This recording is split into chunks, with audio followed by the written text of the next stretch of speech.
Okay, California Cpace test prep. This is the beginning of the section. It's Cpace content, and it's the domain called Visionary Leadership, and it is Contemporary Issues category. Contemporary Educational Issues in California. Key issues we will discuss are the Williams Act, transitional kindergarten, iPads in the classroom, school safety, nutrition programs, childhood obesity, bullying including cyberbullying, immigration status.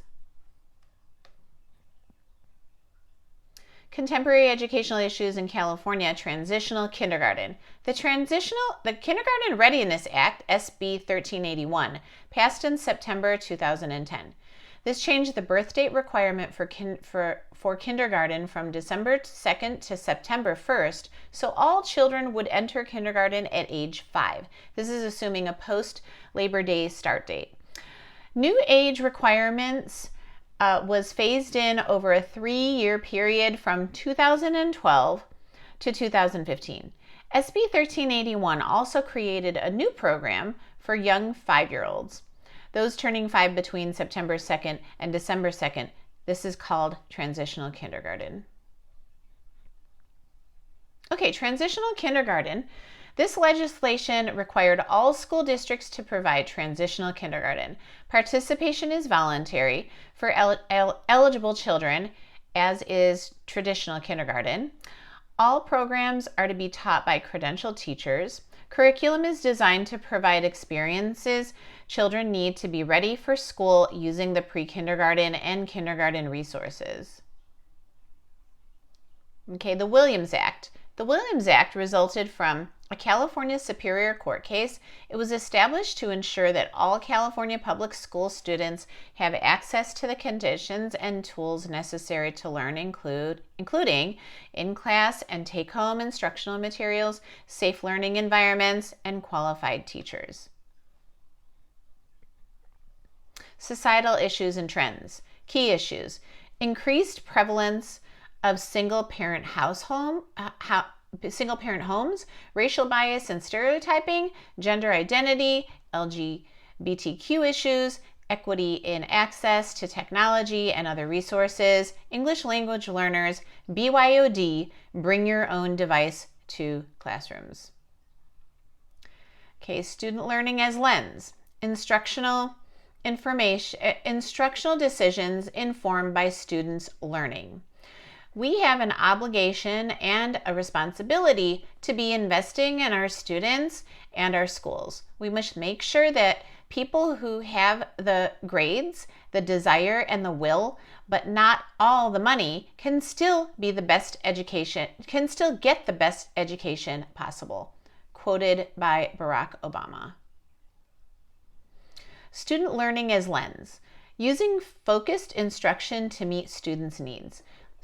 Learning-centered schools are focused instruction to meet students' needs by ensuring that the school's overall vision is aligned with instructional needs and that it engages all school personnel in the instructional process, equipping classrooms with the proper setups to support what is being taught, and providing teachers and students with consistent quality materials, maintaining a coherent schedule with minimal interruptions, implementing student-focused discipline policies, bringing together team members in meetings directly focused on educational goals.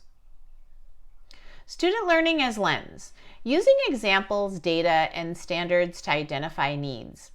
Learning-centered schools use examples, data, and standards to identify students' needs by ensuring that teaching and assessments are both aligned with standards and criteria by which students' work will be assessed is publicly available and clearly communicated.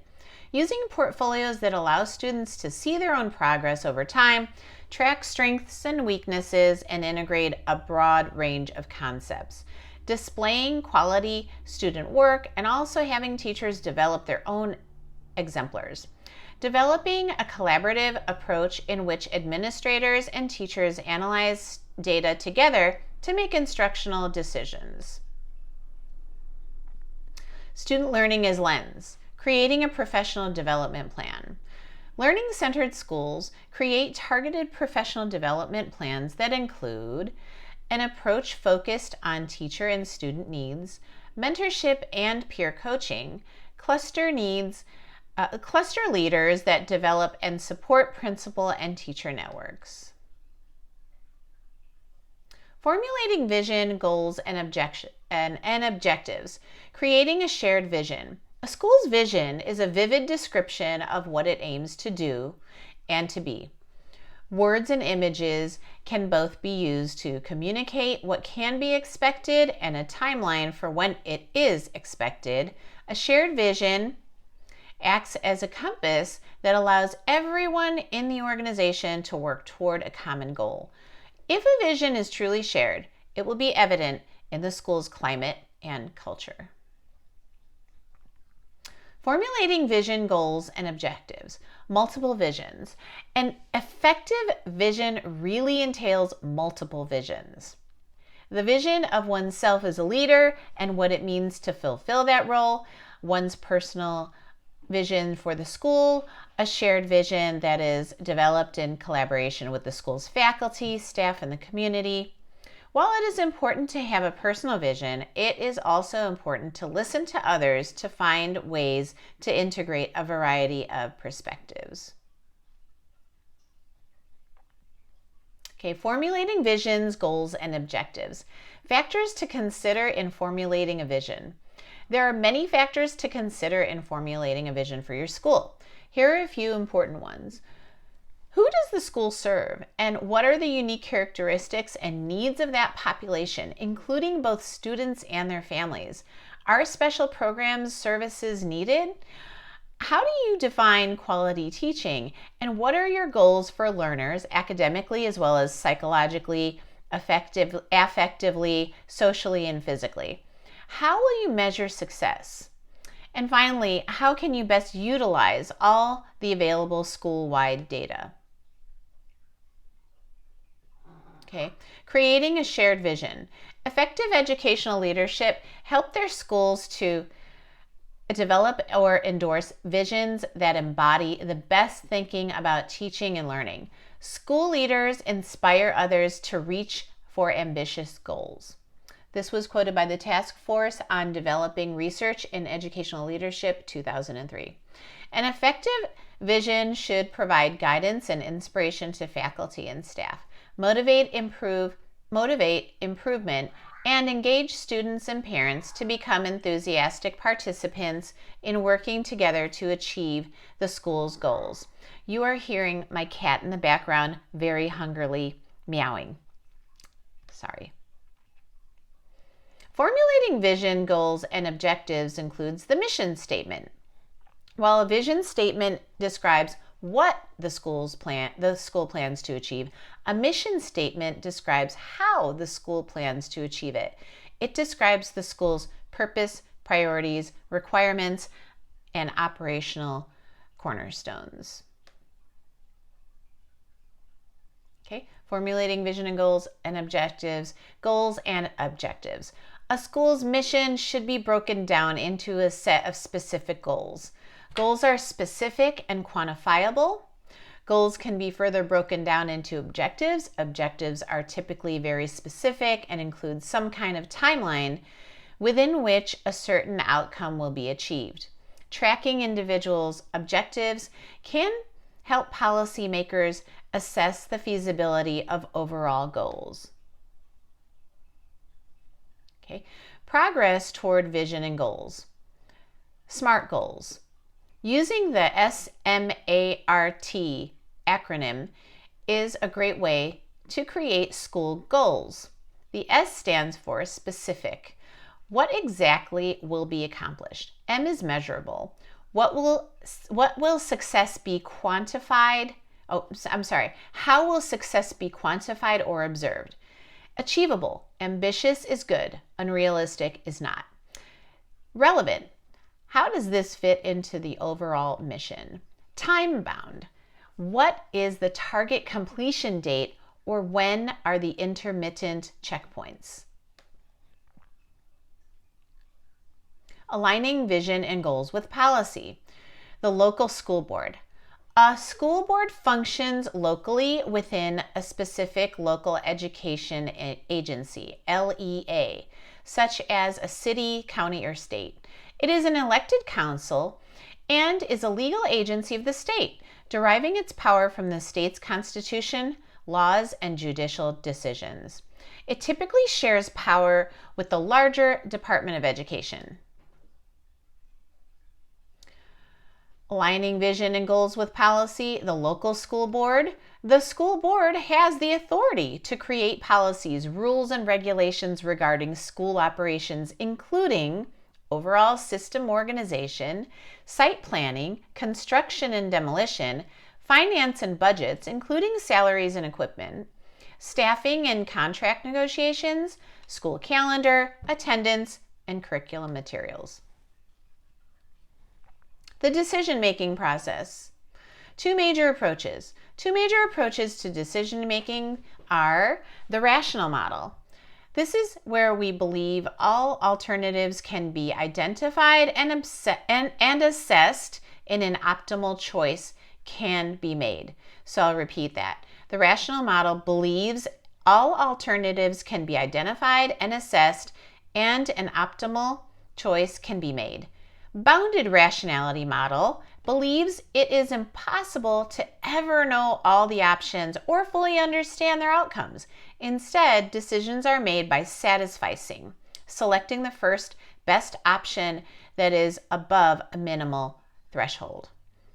Satisficing is satisfying and compromising.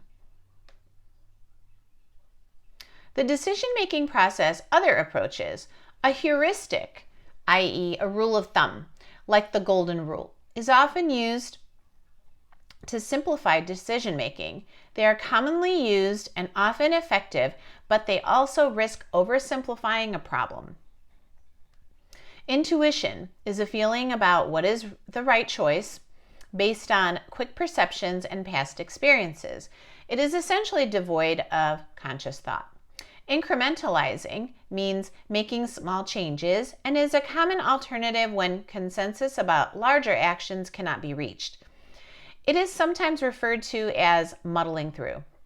The garbage can model describes a situation in which various parties deposit their ideas into a garbage can and they are collected to form a set of solutions that are sometimes incongruent, not necessarily the best way to go. Consensus building, consensus-based decision-making. Consensus-based decisions are made by the entire group, with each member buying in to the decision and agreeing to support its implementation. Successful school leaders build consensus by being sensitive to the needs and concerns of all stakeholders, sharing control, offering support, recruiting advocates, setting priorities, getting past distractions, making tough choices, and asking others to do the same, facilitating collaboration, and seeking effective compromises. Education and the common good. The child benefit theory. The child benefit theory is a principle that allows the government to provide funding to private schools, including religious schools, so long as the funding only goes to benefit the child and not the school or religion. Okay, education and the common good. The child benefit theory continued. Important Supreme Court cases citing child benefit theory include Cochran versus Louisiana Board of Education 1930, Everson and Board of Education 1947, Board of Education of Central School District versus Allen in 1967, a year after I was born. Wow. Education and the common good. Education and crime prevention. Inefficient education and poor literacy skills are correlated with incarcerated populations. According to Literacy Behind Bars, results from the 2003 National Assessment of Adult Literacy Prison Survey, a study released by the National Center for Education Statistics, male and female inmates had lower average literacy than adults of the same gender living in households that had a higher percentage of prison inmates had been diagnosed with learning disabilities.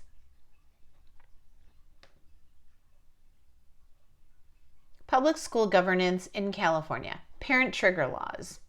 A parent trigger is a legal maneuver allowing parents to change the administration of a low-performing public school.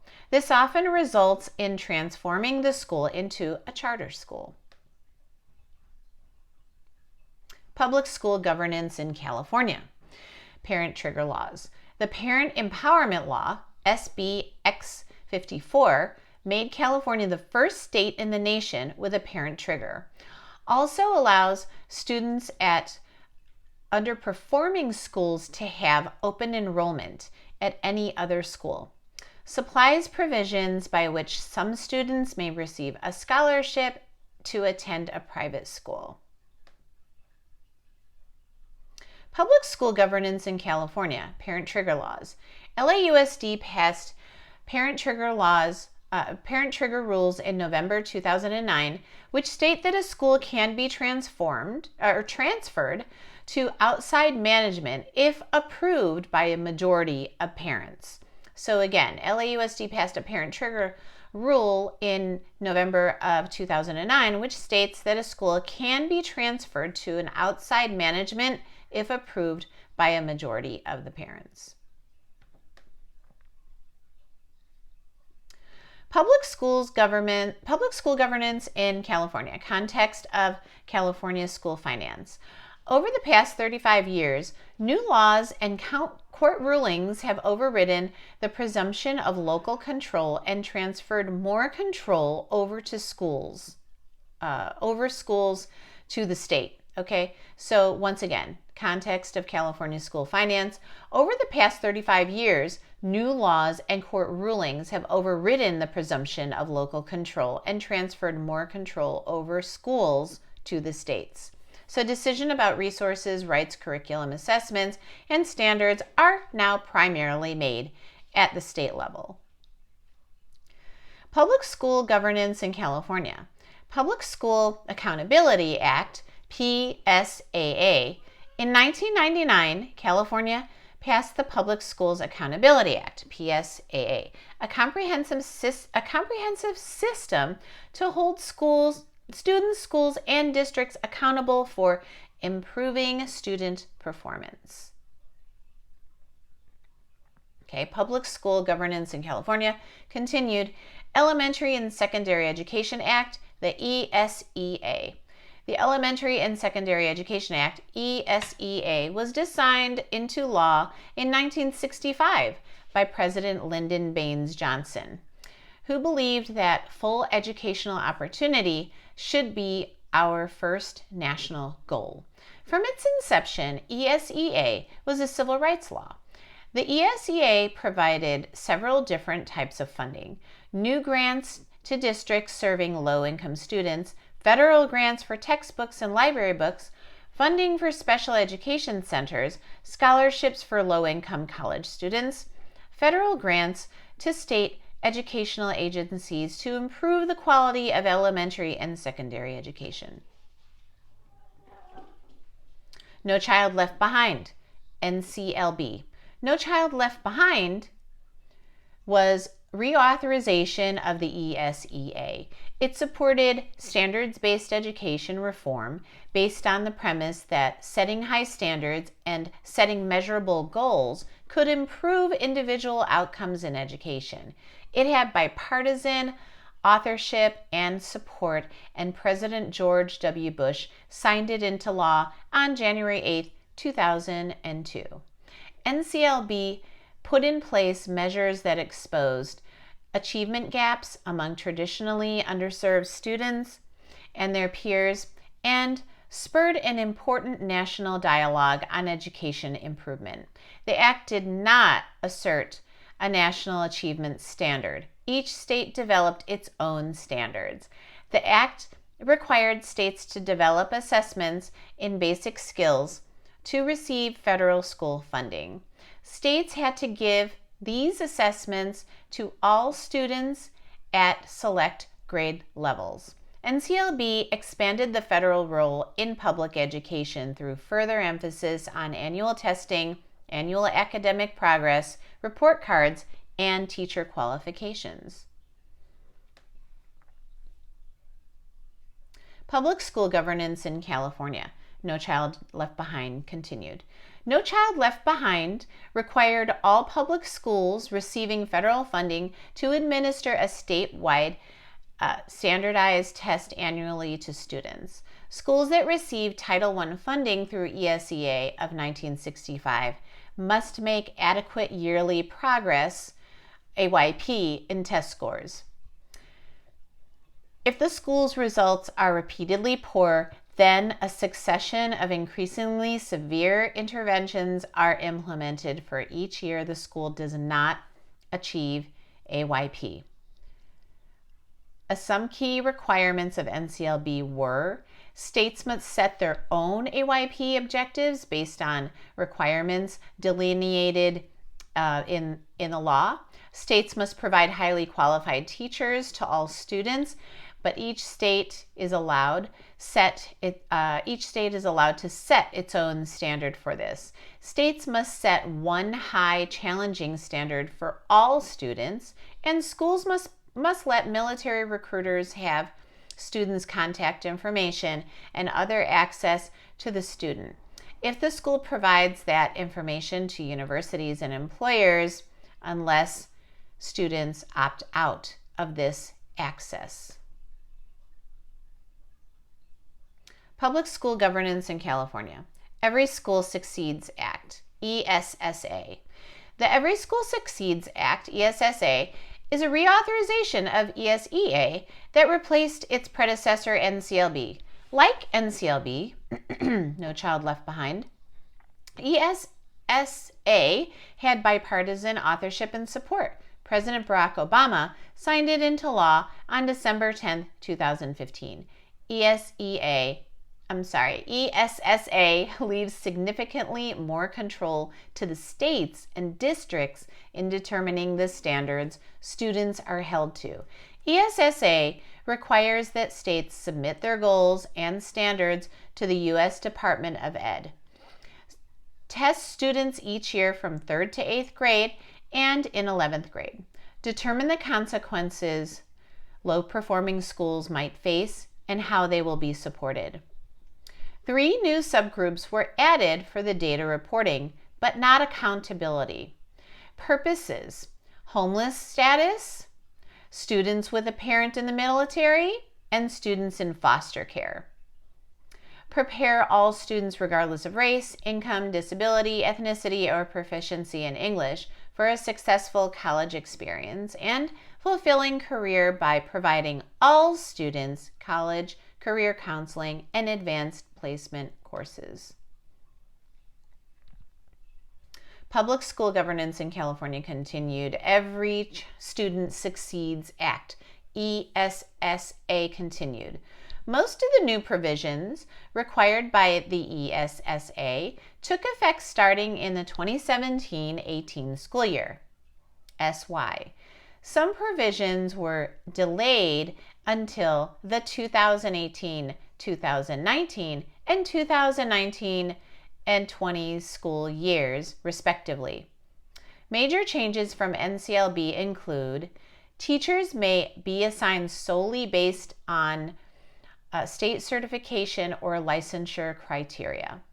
LEAs in schools will no longer be identified for program improvement, PI, or be required to implement specific PI-related activities. LEAs may, but will not be required to, offer Title I, Part A public school choice to any eligible students. Students who previously transferred under NCLB must be allowed to remain in that school until the child has completed the highest grade offered in that school. LEAs that have students who previously transferred to another public school prior to the 2017-18 school year must continue to be provided choice-related transportations. I found a typo. All right. LEAs that receive Title I Part A funds, I can't stop being an English teacher, will be required to reserve set-asides for parent and family engagement, homelessness services, neglected and delinquent children, equitable services, and choice-related transportation.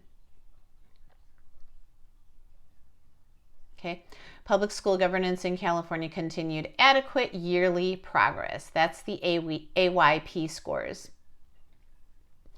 ESSA eliminated adequate yearly progress, AYP, and NCLB's 100% proficiency goals, and instead allows states to establish their own goals and milestones and hold schools accountable based on specific criteria.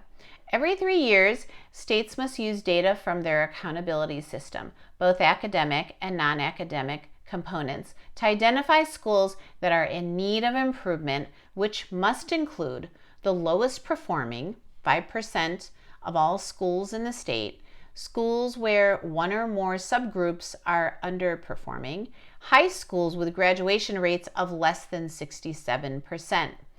ESSA requires that schools identified as needing improvement development and implement evidence-based strategies with the involvement of parents and educators to help these schools improve. A state would have to intervene with more rigorous measures if low-performing schools don't meet the state improvements criteria within 4 years. Okay.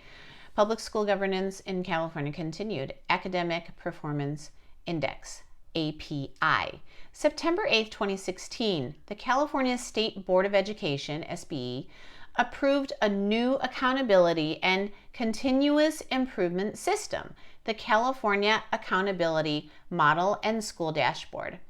The innovative new system replaces the outdated Academic Performance Index, API, which relied almost exclusively on test scores to measure progress, and is a key element of the Local Control Founding Formula, LCFF, which provides more local control over revenues and more resources for students with the greatest needs. Some key components include California School Dashboard Report. This displays the performance of LEA schools and student groups to identify strengths, challenges, and areas in need of improvement. California Model 5x5 Grid Placement Reports. The reports display the schools by district and student groups placement on a 5x5 colored table. College Career Indicator Reports. This indicator uses multiple measures to demonstrate students' preparation for success after high school. Assessing the existing culture and climate. Defining a good school. So here's a quote by the Character Education Partnership. If, as a nation, we can agree to define a good school as one that has a positive culture with high expectations and support for both student achievement and responsible social behavior, that will be our best hope for developing lifelong learners and ethical citizens for the 21st century. Assessing the existing culture and climate. 9 characteristics of high-performing schools. According to a study by the Washington Office of Superintendent of Public Instruction, high-performing schools share the following 9 characteristics. A clear and shared focus, high standards and expectations for all students, effective school leadership, high levels of collaboration and communication, curriculum, instruction, and assessments aligned with state standards, frequent monitoring of of learning and teaching, focused professional development, a supportive learning environment, high levels of family and community involvement. Okay? Assessing the existing culture and climate. Powerful, authentic assessment. When evaluating a school, it is important to consider both its academic and moral character. A positive culture and climate allows students to feel safe physically as well as to interact socially and grow intellectually. It gives students, parents, and faculty staff a voice. It has rules and policies and reflects its mission and has traditions, routines, and norms that foster respect and opportunity for all. Assessing the existing culture and climate.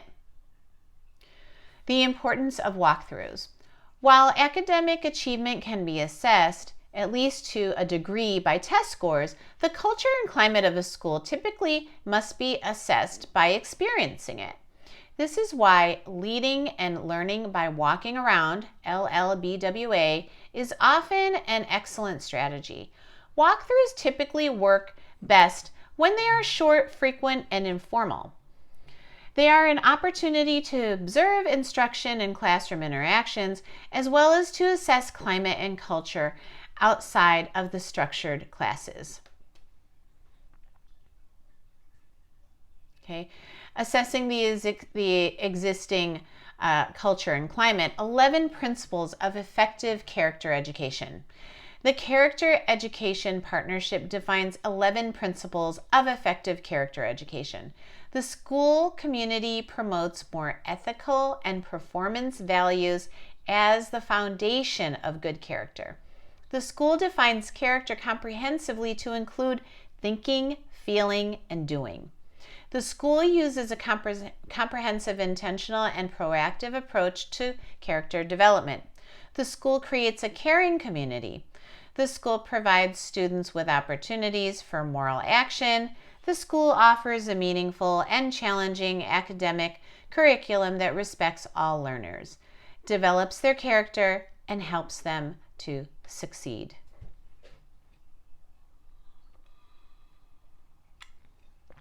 Assessing the existing culture and climate. Continued.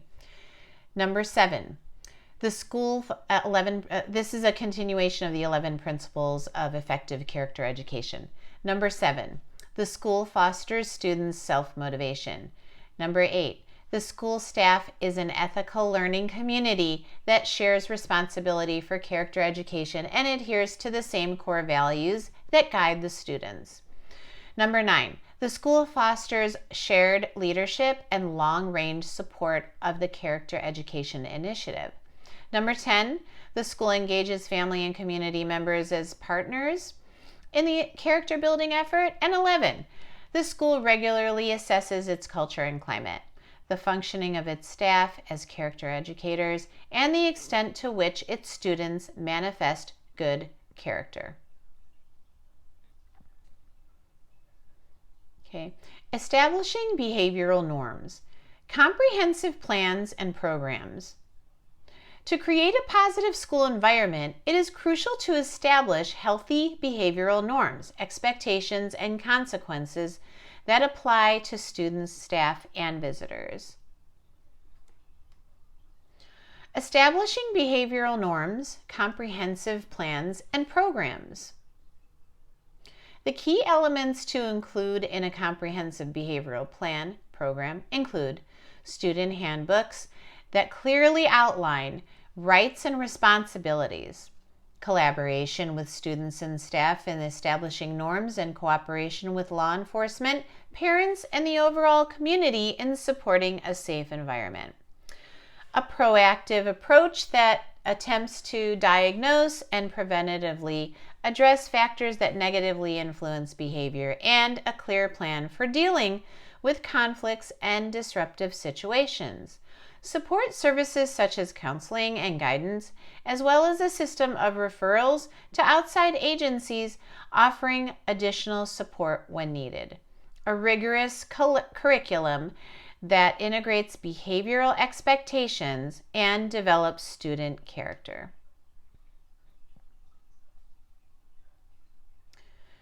And that is the end of Domain 1. Thank you.